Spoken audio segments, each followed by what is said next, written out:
Ricardo Vieira, gestor do VBI REITs-FOF, o RVBI11, e estou aqui para apresentar hoje para vocês o resultado e a performance do fundo no mês de fevereiro. No último mês, nós mantivemos os dividendos em 0,75 centavos por cota, que é o mesmo patamar observado estável desde julho de 2021. Essa manutenção do dividendo elevado, que representa, em relação ao fechamento do último mês, o dividend yield de 11,3% sobre o valor das cotas no secundário, ele tem sido possível graças a uma performance que o fundo tem tido sensivelmente acima do IFIX. Em nossa leitura, o fato do patrimônio do fundo estar sobreperformando o índice com certa folga no ano de 2022 se deve ao fato da estratégia adotada desde o final de 2021, início desse ano também, está bastante em linha com o que vem acontecendo no mercado atualmente. Basicamente, a nossa estratégia foi montada ali em novembro e dezembro do ano passado, especialmente em dezembro, quando teve uma alta forte dos fundos imobiliários em geral, ali próximo a 8% em dezembro, e naquele momento nós prevíamos que o início de 2022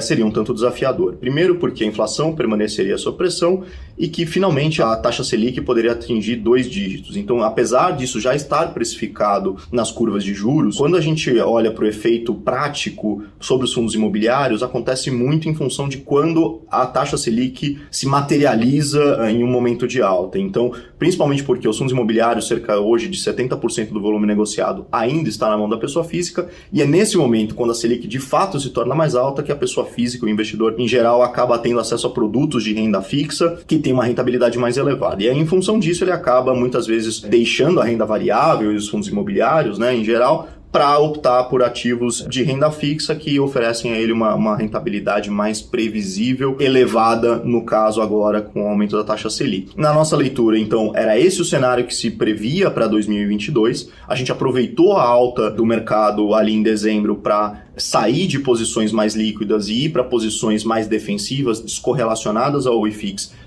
e também ativos de papel, que estão mais protegidos, seja através de indexação à inflação, seja através de indexação ao CDI, montar posições que tenham menor liquidez e, ao mesmo tempo, estão descorrelacionados ao índice para poder sobreperformar, ou seja, esses ativos têm um carrego melhor, eles não têm muito ganho de capital, mas eles têm uma remuneração mais elevada e a sua precificação descorrelacionada do índice. Então, foi essa a nossa estratégia adotada, isso vem se materializando ao longo de 2022. Na nossa leitura, a gente ainda pode ter mais uma nova alta da taxa Selic na próxima reunião do Copom. O mercado vem precificando cerca de mais 1 ponto percentual. Mas, de qualquer forma, essa é a nossa leitura e isso ainda pode ser potencializado e alongado em função dos desdobramentos do conflito na Ucrânia, em que é um tanto imprevisível. Então, diante desse cenário, essa foi a nossa estratégia adotada, uma carteira defensiva, descorrelacionada, pouco dependente de ganho de capital e com alto carrego, seja com a composição de papéis indexados à inflação ou agora ao CDI, dado que o CDI está mais alto, e eu acho que é isso que explica a estratégia vencedora desde o início do ano. Isso é possível observar no nosso giro de carteira. Então, no nosso próprio relatório, a gente apresenta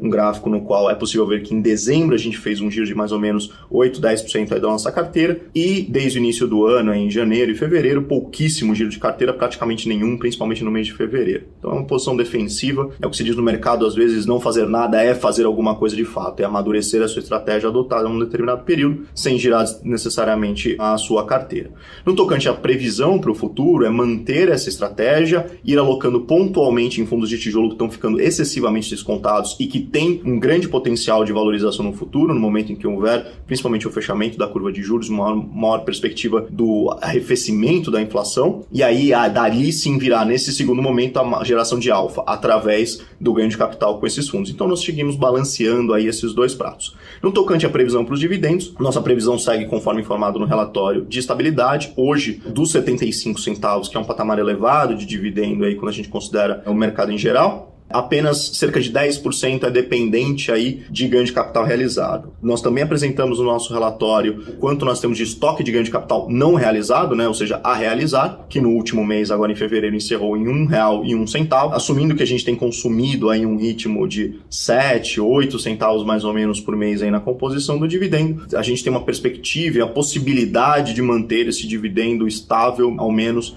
nos próximos meses. Nos vemos no próximo relatório.